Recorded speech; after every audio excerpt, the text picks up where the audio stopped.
আগামীকাল শেষ দফার ভোটে পানিহাটি ৬ নম্বর ওয়ার্ডে বিজেপি সভাপতি পিন্টু পালের বাড়ির সামনে বোমা ও সাদা ধান রেখে যাওয়াকে কেন্দ্র করে বিশাল ঝামেলা।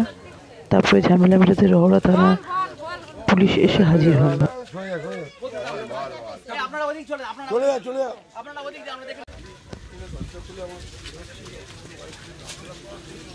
ওটা কি আছে ওটা দেখতে হবে, তাই না?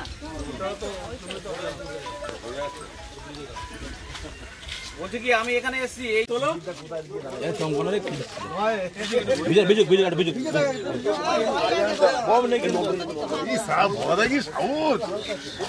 বোম হাতে করে তুমি নিলে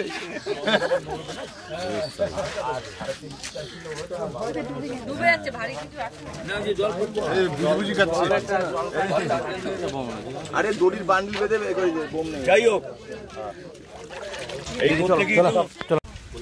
না না না, আমি এখানে চলে এসেছি, স্পটে চলে এসেছি। এটা আপনার এলাকা আছে বোঝা যায়, দেখুন। হ্যাঁ তাই হবে, আমার এলাকা না এটা, আমার এলাকা এটা না এটা। তাহলে এটা কার এলাকা হবে? জনকল্যাণ সমিতি। আমার এত দূর এলাকার মধ্যে কত নম্বর বুথ এটা? 6 নম্বর ওয়ার্ড 77 নম্বর বুথ। কত বুথ?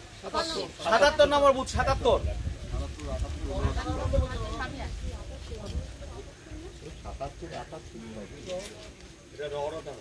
কিছু হয়নি, একটা বাড়ির সামনে একটা জিনিস পড়ে আছে, এটা বম নাকি এটা দেখতে হবে, এই হলো ব্যাপার। ভারতীয় জনতা পার্টির কোনো কাজেই কোনো রহরা থানার কেউই এখানে এসে উপস্থিত হচ্ছে না। যতবার বললাম যে তারা বাড়ি থেকে বেরোতে পারছে না, বাধ্য হয়ে আমরা বিজেপি কর্মীরা এখানে এসে ওদেরকে বাড়ি থেকে বের করে